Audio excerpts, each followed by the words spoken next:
तो हम बात कर रहे थे कि कैसे जो रिलेटिव ह्यूमिडिटी है वो काम करती है। जब रिलेटिव ह्यूमिडिटी जितनी ज़्यादा होगी, बारिश के चांसेस उतने ज़्यादा हो जाते हैं। जब वो पूरी 100% हो जाती है तो उसको हम सैचुरेशन पॉइंट बोलते हैं। यानी सैचुरेशन मतलब पूरा तृप्त हो जाना। तो यानी वायुमंडल तृप्त हो गया, यानी उसमें जितना जो है जल आ सकता था वो है सारा का सारा उसमें आ चुका है, जितना आ सकता था। तो उसके बाद ज़्यादा डालोगे तो वो क्या है, बारिश के रूप में नीचे आ जाता है। ठीक है, तो हम बात कर रहे हैं कि जिन क्षेत्रों में ज़्यादा गर्मी है, ठीक है, तो क्या होगा, ज़्यादा गर्मी है तो ज़्यादा वाष्पीकरण होगा। ठीक है, अगर उन क्षेत्रों जहाँ पे ज़्यादा गर्मी है और वहाँ पे काफ़ी सारी जल राशियाँ हों, यानी समुद्र हैं, झील हैं, तालाब हैं, जहाँ से वाष्पीकरण हो सकता है, तो दो स्थान हो सकते हैं। एक ऐसी जगह हो सकती है जहाँ पे क्या हो, गर्मी तो है लेकिन जैसे मरुस्थल है, वहाँ पे जल है ही नहीं वाष्पीकरण होने के लिए। ठीक है, गर्मी तो है, गर्मी की वजह से वाष्पीकरण हो सकता है लेकिन वहाँ पे जल मौजूद है ही नहीं। वहाँ पे अगर कोई झील, तालाब है, नदी नहीं है या सागर, महासागर नहीं है तो क्या होगा, तो वाष्पीकरण किस चीज़ का होगा। ठीक है, तो जिन स्थानों पे जहाँ जिन स्थानों में ज़्यादा गर्मी होती है और वहाँ पे जल राशियाँ मौजूद हों तो वहाँ पे क्या होगा, वाष्पीकरण होगा जल का। और वाष्पीकरण होगा तो ह्यूमिडिटी बढ़ेगी, वायुमंडल की ह्यूमिडिटी बढ़ जाएगी। और अगर वो 100% हो जाती है तो क्या है, फिर बारिश हो जाएगी और बारिश के रूप में फिर क्या होगा, वापिस से पहले नीचे से वाष्पीकरण के द्वारा ऊपर गई, ऊपर सैचुरेशन होके फिर नीचे बारिश के रूप में आ गया। फिर क्या होगा, फिर अगले दिन फिर गर्मी है, गर्मी होके फिर वायुमंडल में गया और फिर क्या हो गया, सैचुरेशन हो गया 100% होते ही, फिर क्या है, फिर नीचे आ गया। इस तरीके से ये जो है बारिश होने का जो प्रक्रिया है वाष्पीकरण के द्वारा चलती रहती है। ठीक है, तो जिन क्षेत्रों में ये चीज़ ध्यान में दे लो, मैं बिल्कुल ये चीज़ें मेरी अभी इस सिलेबस की नहीं है, यहाँ पे नहीं है, लेकिन मुझे पता है कि आप लोगों को आती नहीं है। ठीक है, तो इसलिए थोड़ा कारण सहित समझा रही हूँ, तो इसको बिल्कुल ध्यान से सुनो। ठीक है, तो जिन क्षेत्रों में क्या हो, गर्मी भी ज़्यादा है और जो है जल भी मौजूद है, किसके लिए, वाष्पीकरण होने के लिए, तो ऐसे क्षेत्रों में क्या होगा, तो जो आपकी जलवायु कैसी होगी, उष्ण होगी, गर्मी है और आर्द्र है। ठीक है, तो उष्ण और आर्द्र टाइप की जो जलवायु होगी आपकी, हॉट एंड ह्यूमिड, तो ऐसी जगह पे कैसी जलवायु होगी, उष्ण और आर्द्र।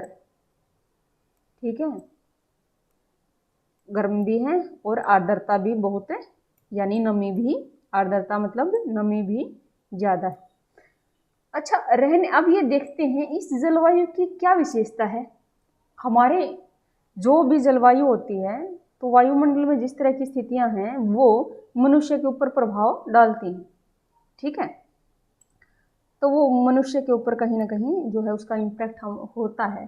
तो वो कैसे होगा, अब क्या है, अगर आप हैं, ठीक है, आप हो यहाँ पे और गर्मी है, गर्मी है तो गर्मी से राहत आपको कब मिलेगी। ठीक है, गर्मी से राहत कब मिलेगी, मैंने कहा ना कि जो जैसे कूलर जिस या आपका जो मिट्टी का घड़ा है वो ठंडा पानी को कैसे रखता है, तो अपने अंदर जो मौजूद जो है जो जल है उसको वो बाहर छोड़ता रहता है। ठीक है, और इस तरीके से अपना टेम्परेचर डाउन कर लेता है। वो कैसे होता है मान लो, पहले हमारा उदाहरण देखते हैं। मान लो ये मनुष्य है, ठीक है, और नॉर्मल जो हमारा टेम्परेचर, बॉडी टेम्परेचर होता है, मान लो 37 डिग्री है, 37 डिग्री होता है, 37 डिग्री रहेगा तो हम कंफर्टेबल हैं। ठीक है, तो हमारा बॉडी का टेम्परेचर 37 है। अब 37 से नीचे जाता है बाहर, ये तो हमारा बॉडी का टेम्परेचर, और बाहर के इसके चारों तरफ का जो वायुमंडल है, अब इसकी क्या स्थिति है। ठीक है, अगर इसकी स्थिति, अगर मान ले वायुमंडल का टेम्परेचर अगर मतलब 40 डिग्री है, 42 डिग्री है, मान लेते हैं 42 डिग्री चल रहा है। ठीक है, तो हवा, इसके चारों तरफ की जो हवा है वो जो क्या है, 42 डिग्री है तक जो परसेंटेज, सॉरी ये डिग्री आएगा, यहाँ भी मैंने परसेंटेज कर दिया, ठीक है। तो 42 डिग्री है, तो अभी 3-4 जो है डिग्री सेल्सियस का जो है डिफरेंस हो गया आपके बॉडी के टेम्परेचर में और आपके जो चारों तरफ की जो हवा है उसके टेम्परेचर में। तो कंटिन्यूसली अब क्या होगा, आपको जो है गर्मी महसूस होती रहेगी, ठीक है। तो और आपका जो शरीर है तो बेस्ट उसकी फंक्शनिंग के लिए, अगर वो ठीक ठाक से काम करता रहे उसके लिए यही टेम्परेचर बढ़िया है। इससे ज़्यादा में भी इसको प्रॉब्लम आना शुरू हो जाती है। तो इसके लिए क्या करती है ये बॉडी, इसके लिए क्या करती है कि आपके शरीर से जो है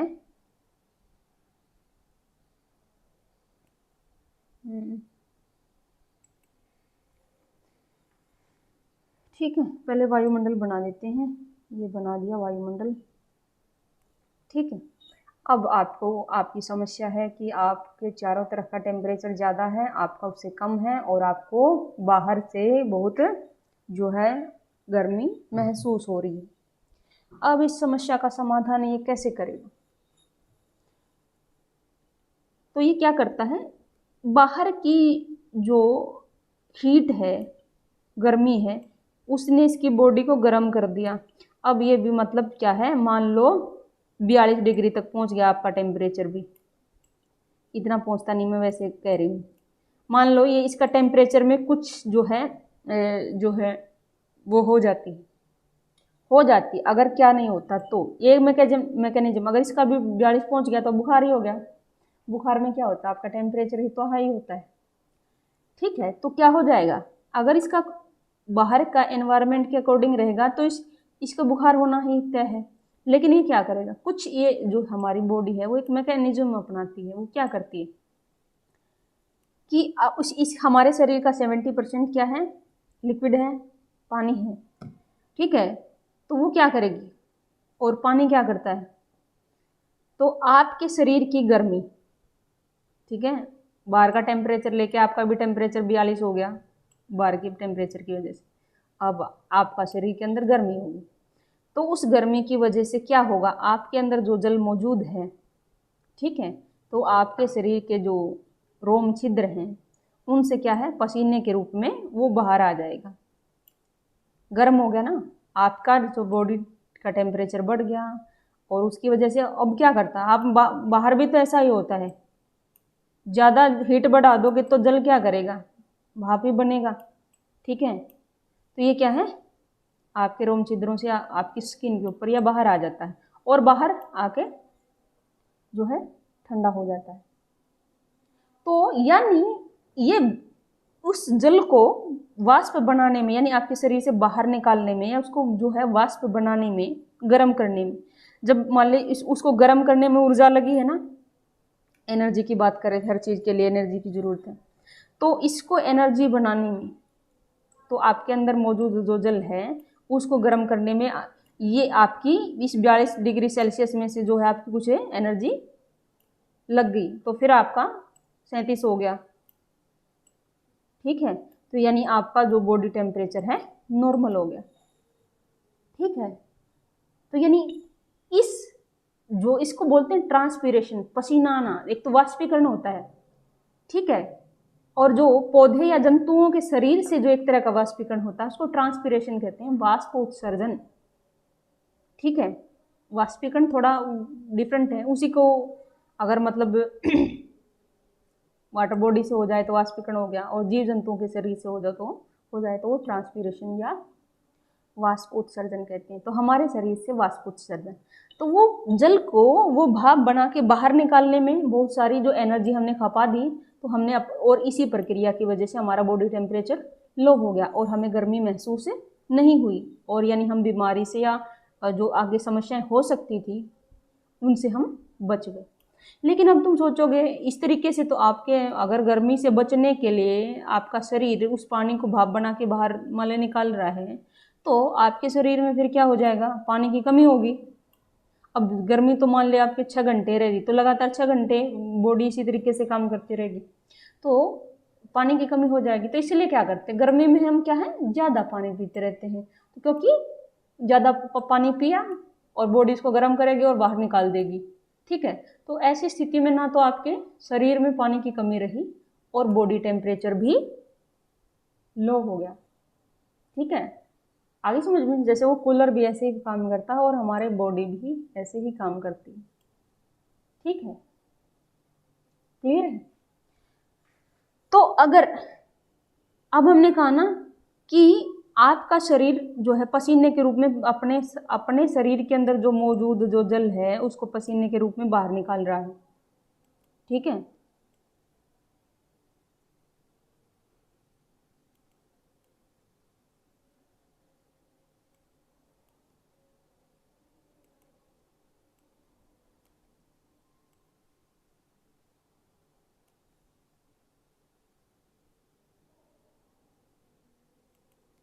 ठीक है।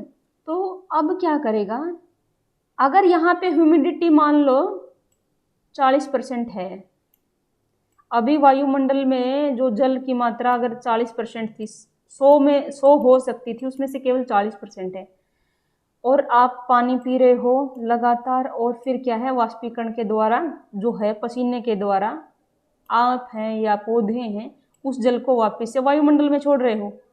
आपने जल पिया, ठीक है, और आप उसको वायुमंडल में छोड़ रहे हो, तो इस तरीके से इसकी ह्यूमिडिटी वायुमंडल में जल की मात्रा बढ़ेगी। मान लो ये 50% होगी। ठीक है, तो इस तरीके से यानी वायुमंडल में अगर जितनी ज़्यादा कमी होगी जल वाष्प की, ठीक है, उतना ही ज़्यादा वाष्पीकरण होगा। अगर जल मौजूद है, जल मौजूद ही ना हो तो किस चीज़ का होगा, लेकिन अगर जल मौजूद है तो वाष्पीकरण की दर कितनी होगी, जितनी ज़्यादा गर्मी, ठीक है, और जितनी ज़्यादा कमी। अब कमी कम है, अब मान लो 90% है, ऑलरेडी भरा हुआ है, तो थोड़ी सी कमी है ना, और एक 40% अभी खूब कमी है, तो ज़्यादा ही होगा। अगर ह्यूमिडिटी 90% है तो वाष्पीकरण क्या है, कम होगा। 40% अगर ह्यूमिडिटी है तो वाष्पीकरण क्या है, अभी बहुत सारा खाली पड़ा है, तो वाष्पीकरण ज़्यादा होगा। ठीक है, तो इसीलिए क्या है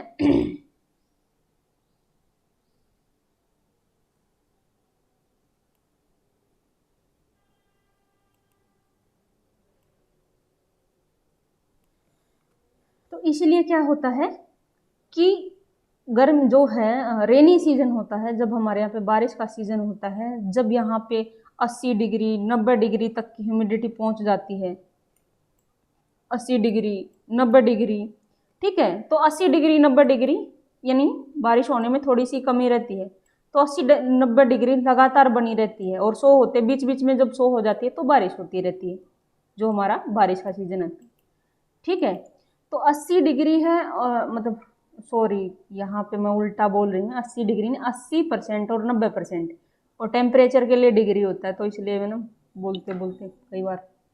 ठीक है, तो जब आपकी जो ह्यूमिडिटी है 80 से 90% लगातार बनी रहती है, ठीक है, तो जल की काफ़ी कमी इसमें जो है कम है, यानी काफ़ी ज़्यादा जल ऑलरेडी मौजूद है, तो अब आपके शरीर से पानी उतना जाएगा नहीं, क्योंकि इसमें कमी, इसमें जगह ही नहीं जब जाने के लिए। अगला जो है वायुमंडल है उसमें खूब पानी भरा है, जगह ही नहीं है, तो कम जाएगा। तो तब अगर आपके शरीर से ये पानी नहीं निकलेगा तो आपको गर्मी तो लगती रहेगी। इसलिए ऐसी स्थिति में क्या होता है कि जो बिल्कुल उस जब ह्यूमिडिटी कम होती है तो आप पसीने के द्वारा जो है अपना टेम्परेचर डाउन कर लेते हैं, लेकिन यहाँ पे क्या है कि टेम्परेचर भी हाई बना हुआ है, और वायुमंडल में ऑलरेडी ही जल इतना है कि उसे आपके शरीर से जो जल की ज़रूरत नहीं है, क्योंकि उसके अंदर है ही ज़्यादा।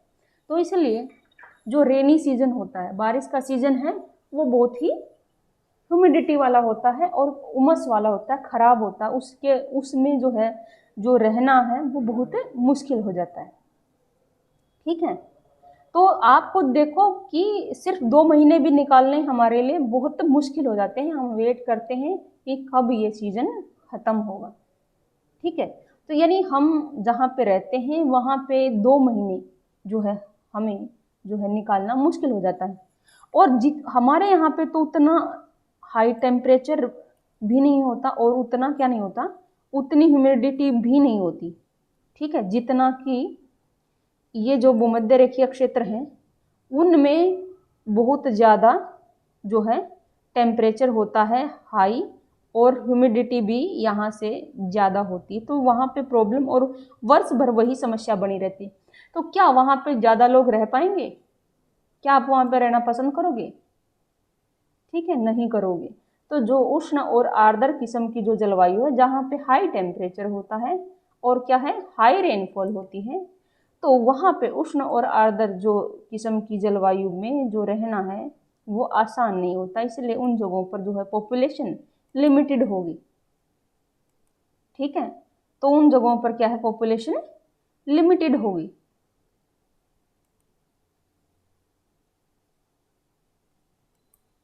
तो अब ये जो क्षेत्र है, अब ये देखो ये लाइन है हमारी, और ये जो लाइन है, ये लाइन जो है, ठीक है।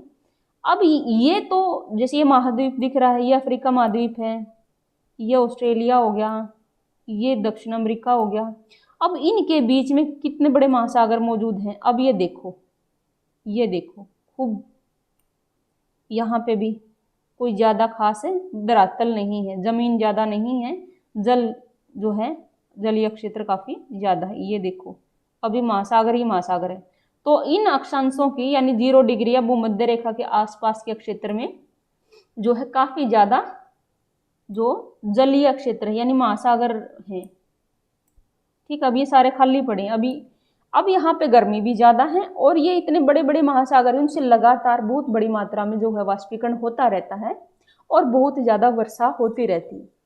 ठीक है, ये वो क्षेत्र है जहाँ पर दोपहर के बाद डेली बारिश होती है। ठीक है, तो हर रोज शाम के 4 बजे के करीब खूब मूसलाधार तेज और जो है बिजली कड़कने के साथ रोज बारिश होती है, और वो इसी वजह से होती है क्योंकि यहाँ पे टेम्परेचर हाई है और बहुत ज़्यादा वाष्पीकरण होता है। वाष्पीकरण मैंने कहा कि एक तो टेम्परेचर यहाँ पे 0 डिग्री पे हमेशा हाई रहेगा ही, साथ के साथ यहाँ पे जल भी बहुत बड़ी मात्रा में मौजूद है। इतने बड़े बड़े महासागर हैं, इतने लंबे चौड़े जो हैं जलीय क्षेत्र हैं, इसलिए खूब जो जल है वो मौजूद है वाष्पीकृत होने के लिए। ठीक है, इसलिए इन क्षेत्रों में क्या है, जो जलवायु मिलती है उष्ण और आर्द्र। उष्ण किस लिए है, 0 डिग्री पे सूरज जो है हमेशा जो है उसके सामने रहता है। ठीक है, और इसलिए हाई टेम्परेचर। और आर्द्र क्यों है, क्योंकि इन अक्षांशों में जो है बहुत बड़े बड़े महासागर, ये यहाँ पे हो गया प्रशांत महासागर, ये अंध महासागर हो गया, ये हिंद महासागर हो गया। ठीक है, ये फिर प्रशांत हो, तो बहुत बड़े जो जलीय क्षेत्र मौजूद हैं जहाँ से वाष्पीकरण होता रहता है। ठीक है, और डेली बारिश होती रहती है। ठीक है, और ये भी मैंने बता दिया कि ये रहने के लिए ये जो जलवायु है वो अनुकूल नहीं होती है, अच्छी नहीं होती है। ठीक है, तो इसमें कुछ गिने चुने लोग ही यानी कुछ आदिवासी लोग ही जो होते ना कि जो ज़्यादा बदलाव ना चाहते, वो वहीं पे रह गए और उन्होंने अपने आप को उसके अनुसार ढाल लिया। लेकिन क्या है, इन क्षेत्रों में क्या है, अब आगे देखेंगे कि ज़्यादा जनसंख्या क्यों नहीं रह पाती है। एक तो क्या है, जलवायु अच्छी नहीं है रहने के लिए। दूसरा, तो किसी जगह की जो जनसंख्या ज़्यादा कब मिलती है, एक तो जलवायु बढ़िया हो रहने के लिए, दूसरी क्या चीज़ हो, उसके जीवन को जो चलाने के लिए जो जरूरी चीज़ें हैं, खासकर जैसे कि जो भोजन है, पानी है, वो चीज़ें मौजूद होनी चाहिए। ठीक है, यानी जो खाद्य संसाधन है और जो आवास है, जो बेसिक आवश्यकताएं हैं जिनके बारे में हमने पहले बात करी थी, वो अगर अच्छे से उपलब्ध हो तो जनसंख्या ऑब्वियसली ज़्यादा होगी। ठीक है, लेकिन अब इन इलाकों में हमने देखा कि ना तो जलवायु अच्छी है। ठीक है, और इन क्षेत्रों में अब क्या है, जहाँ पर बहुत ज़्यादा जल होता है और जहाँ पर बहुत ज़्यादा टेम्परेचर हाई होता है, तो वहाँ पे तरह तरह की वनस्पतियाँ और तरह तरह के जीव जंतुओं का विकास होता है। कम टेम्परेचर होगा तो कम जो है जीव जंतु मिलेंगे, जितना ज़्यादा टेम्परेचर होगा उतने ज़्यादा जीव जंतु मिलेंगे। तो दोनों चीज़ें देखी जाती है, टेम्परेचर भी हाई होना चाहिए और रेनफॉल भी होनी चाहिए। ठीक है, तो जहाँ पे जितना ज़्यादा टेम्परेचर हाई है और रेनफॉल भी है, दोनों चीज़ें साथ में हैं, तो वहाँ पे जैव विविधता बहुत ज़्यादा मिलती है। जैव विविधता मतलब बहुत सारे अनेकों प्रकार के जीव जंतु, अनेकों प्रकार के पेड़ पौधे और अनेकों प्रकार के जो है जीव जंतु वहाँ पर देखने को मिलते हैं। ठीक है, एक ही जगह पे यहाँ पे जो ये देखो, यहाँ पे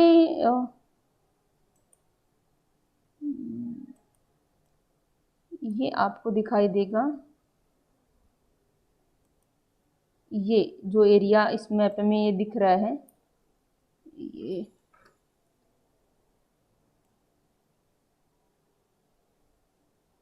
ठीक है, ये कोंगो नदी बहती है यहाँ से, कोंगो देश है, जायरे, कोंगो, रिपब्लिक ऑफ कोंगो, यहाँ पे कोंगो नदी है। तो उस नदी, वो बहुत बड़ी नदी है, काफ़ी बड़ी नदी है, क्योंकि यहाँ पे डेली बारिश होती है, और जिस जगह पे डेली बारिश होती है तो वहाँ पे नदी ओब्वियसली तो ये बन जाती है। तो यहाँ पे क्या है, वो जो काफ़ी बड़ी है, वो बारामासी जो नदी है, तो यहाँ पे इस क्षेत्र में जो है बहुत ज़्यादा सघन वन है। सघन वन बहुत नज़दीक नज़दीक, ये ऐसे वन है जिसमें वो भरमार है पेड़ पौधों की और जीव जंतुओं की, सटे हुए हैं, बिल्कुल सटे हुए हैं। ठीक है, उनके बीच में बिल्कुल कम जगह, दूर दूर नहीं है पेड़, बिल्कुल सटे हुए हैं, पेड़ हैं, ठीक है, लताएं हैं, बेल हैं, तरह तरह के जीव जंतु हैं। ठीक है, तो ये जो सघन वन है इन क्षेत्रों में देखने को मिलते हैं ये। ठीक है, तो भूमध्य रेखीय क्षेत्रों में ये रहे, इसलिए इनको हम कहते हैं वर्षा वन। यहाँ पे सारा साल वर्षा होती है और उसकी वजह से यहाँ पे सघन वन है, तो इसलिए हम इनको बोलते हैं भूमध्य रेखीय वर्षा वन। ठीक है, तो भूमध्य रेखीय क्षेत्रों में जहाँ पर पूरा वर्ष भर प्रत्येक दिन बारिश होती है, और इस वजह से वहाँ पे है सघन वनों का विकास हो रखा है। तो ये अफ्रीका महाद्वीप में को क्या नाम है इनका, कोंगो या जायरे जो है बेसिन का वन। ठीक है, बेसिन का मतलब वो जो नदी होती है ना, जो नदी के आसपास, नदी घाटी का लोगों, बाद में कभी समझा दूंगी। ठीक है, तो कोंगो बेसिन में यानी कोंगो नदी के आसपास का जो क्षेत्र है उसमें ये वन मिलते हैं। ठीक है, ये हो गए कोंगो बेसिन के वन। तो यहाँ पे क्या है, इसी तरह की जलवायु देखने को मिलती है, इस तरह के सघन वन है। तो यहाँ पे हमने कहा ना कि जलवायु रहने के लिए अनुकूल नहीं है, और अब यहाँ पे इतने सघन वन हैं, इतने सघन वन हैं कि इन वनों को साफ करके कृषि करना बहुत मुश्किल हो जाता है। और इन वनों में सिर्फ क्या है, पेड़ नहीं हैं, दूसरे तरह के भी जहरीले जो जानवर हैं, सांप हैं, तरह तरह, वहाँ पे फिर जंतु भी बहुत ज़्यादा तरह के हैं। तो ऐसी सिचुएशन में क्या है, ठीक है, जहरीले जो जंतु हैं उनका भी डर बना रहता है इस वजह से। ठीक है, ना तो ह्यूमिडिटी की वजह से वो रहने के लिए जलवायु अनुकूल है, और ना ही खेती करने के लिए अनुकूल है, और ना ही सुरक्षित ज़्यादा रहते हैं। तरह तरह के जो जीव जंतु हैं उनसे उनको थ्रेट या खतरा बना रहता है। ठीक है, तो दूसरी ऐसी ही जगह कौन सी है, ये है अमेजन के वन। ये आगे अब हम जो है दक्षिण अमेरिका महाद्वीप में, ये आगे ये जो क्षेत्र आपको दिखाई दे रहा है ये होगी भूमध्य रेखा। ठीक है, तो भूमध्य यहाँ पे जो है अमेजन नदी बहती है, ये अमेजन नदी बह के यहाँ गिरती है। तो अमेजन नदी दुनिया की सबसे बड़ी नदी है। ठीक है, सबसे ज़्यादा लंबी की नहीं कह रही हूँ मैं, कहीं आधे समझ लो कि नील नदी, मैं लंबी की बात नहीं कर रही हूँ। लंबी जो है, लंबाई में सबसे जो है जो हाईएस्ट रैंक है वो नील नदी का है, और बड़ी का मतलब जिसमें सबसे ज़्यादा पानी हो तो ये अमेजन नदी है, जिसमें सबसे ज़्यादा जो है पानी की मात्रा रहती है। और क्यों रहती है अगर आपसे पूछा जाए तो पानी की मात्रा क्यों, क्योंकि यहाँ पे जो है डेली बारिश होती है, और बारिश भी कैसी होती है, मूसलाधार, कोई हल्की फुल्की बारिश नहीं होती, मूसलाधार बारिश होती है। ठीक है, तो इसलिए यहाँ पे तो हाई टेम्परेचर है और बहुत बारिश है, इस वजह से यहाँ पे बहुत ही सघन वनों का विकास हुआ, जिसे हम अमेजन के वन कहते हैं। ठीक है, अमेजन नदी है और अमेजन के ही ये वन। ठीक है, और आपको पता होगा अमेजन के वनों को क्या है, विश्व के फेफड़े कहते हैं, यानी इतनी बड़ा ये सबसे ज़्यादा सघन वन है, सबसे बड़े, सबसे ज़्यादा सघन, और वनों से ही आपको क्या है, ऑक्सीजन मिलती है। ठीक है, वनों से क्या है, आपको ऑक्सीजन मिलती है, इसलिए क्या है, विश्व के जो है जो वायुमंडल है उसको बड़ी मात्रा में ऑक्सीजन अमेजन के वनों से ही मिलती है, और उसी ऑक्सीजन का प्रयोग हम अपने जीवन को जो है चलाने के लिए करते हैं। ठीक है, तो ये हो गए अमेजन के वन। और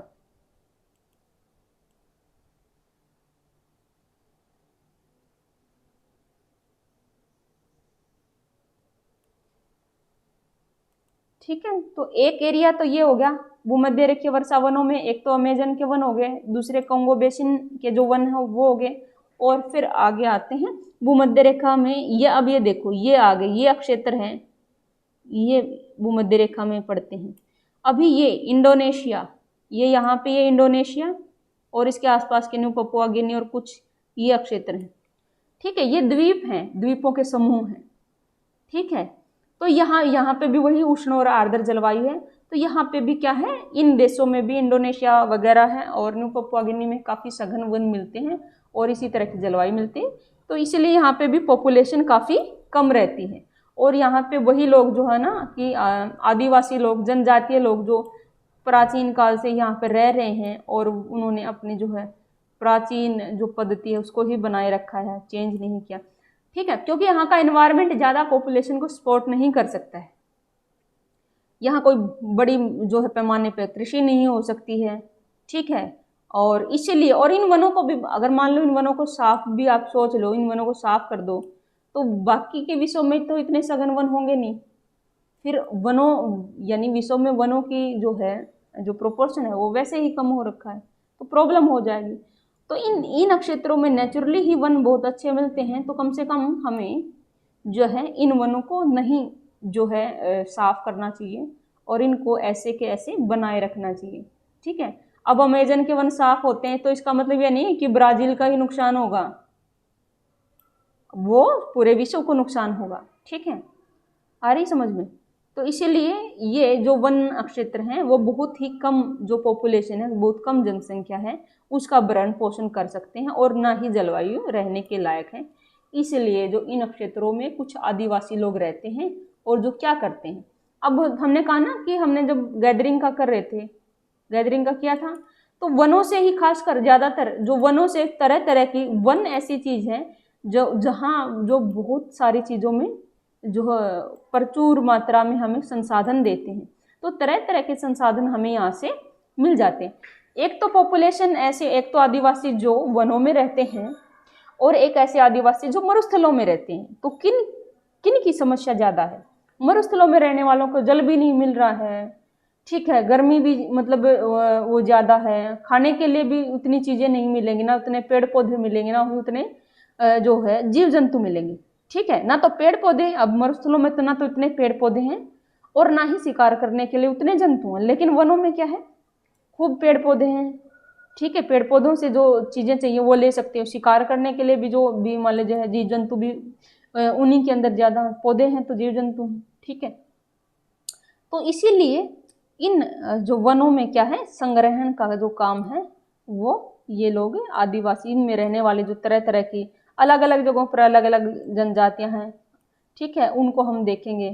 तो इस वजह से यहाँ पर ये मौजूद है। ठीक है, आई थिंक आप लोगों को ये समझ में आ गया होगा। ठीक है, और एक बार ये जनजातियां इसमें देख लेते हैं, इस क्षेत्र में रहने वाली।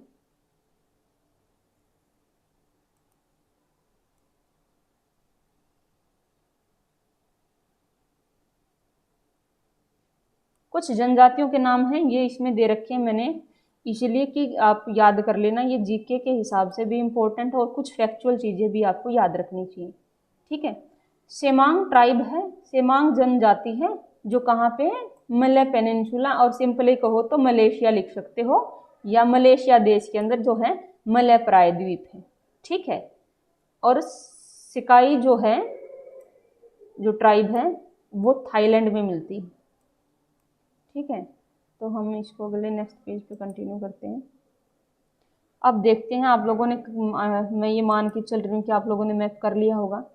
ठीक है, ये है जहाँ पे अभी मैंने ये खींचा, ये है आपका, ये जैसे पूंछ के जैसे दिखाई दे रही, ये है आपका मलेशिया देश या मलय पेनिनसुला, मलय प्रायद्वीप। ठीक है, तो यहाँ पे कौन सी जनजाति है, तो यहाँ पे भी ये भूमध्य रेखा के पास का क्षेत्र है, तो यहाँ पे भी उष्ण आर्द्र जलवायु है और यहाँ पे भी सघन वन है, और इसलिए यहाँ पे भी एक जो है कई आदिवासी जनजातियां रहती हैं जो गैदरिंग का काम करती हैं, संग्रहण का काम करती हैं आज भी। ठीक है, तो यहाँ पे कौन सी है, सेमांग है, और दूसरी है थाईलैंड। थाईलैंड में क्या है, सेकाई है। और अभी थाईलैंड को देखते हैं। थाईलैंड आपका है ये, यहाँ पे ये थाईलैंड हो गया ये, इसमें कई सारे देश हैं, ये मोटे तौर पे जहाँ पे भी मैंने ये रखा, ये आपका थाईलैंड हो गया। ठीक है, तो थाईलैंड में जो है सेकाई जो ट्राइब है वो मिलती है, और वो भी क्या है, संग्रहण का काम आज भी करते हैं।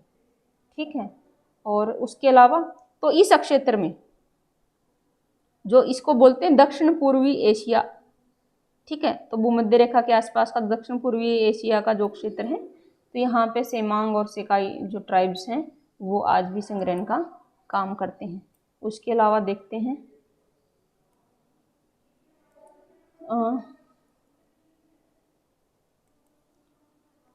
बोरा ट्राइब है। अमेजन के जो वन है वहाँ पे बोरा नाम की ट्राइब जो है मिलती है। नेक्स्ट है पिग्मी ट्राइब है, जो कोंगो बेसिन में जो जनजाति मिलती है वो पिग्मी है अफ्रीका में, और अफ्रीका के वेस्ट पार्ट में, वेस्ट गिनी कोस्ट पर जो मिलता है, गिनी कोस्ट पर, ये दो तीन कई तरह की, ये मेन और भी हैं बहुत सारी छोटी बड़ी, तो ये मेन है मुख्य जो ट्राइब्स हैं, फुलानी हैं, मलिंके हैं और शोशु ट्राइब है। ठीक है, तो इनको हम मैप में एक बार देखते हैं।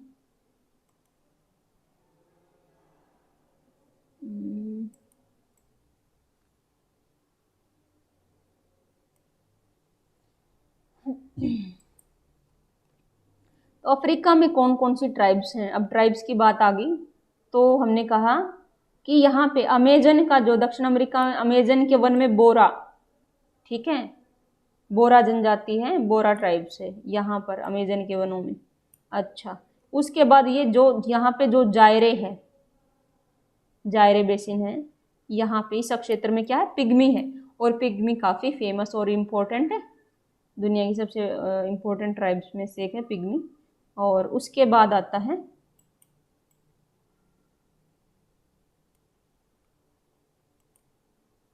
अब ये है गिनी कोस्ट। ये देखो अफ्रीका का ये हिस्सा, ये हिस्सा, ये जो यूं बाहर निकला हुआ, ये गिनी की खाड़ी है।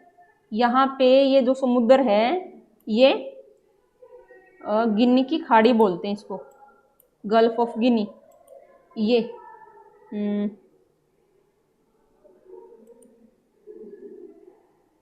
गल्फ ऑफ, ये जो समुद्र है गल्फ ऑफ गिनी हो गया।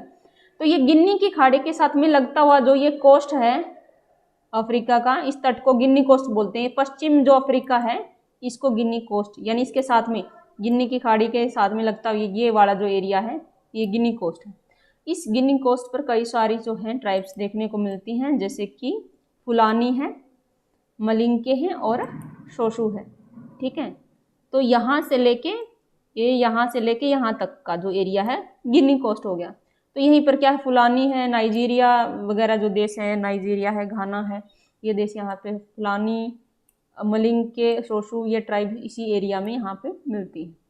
ठीक है, तो ये होगी भूमध्य रेखीय वर्षा जो वन है उनमें मिलने वाली जो मुख्य जो ट्राइब्स हैं वो हमने कर ली हैं, और आगे का फिर जो है वो हम नेक्स्ट क्लास में देख लेंगे थोड़ा सा।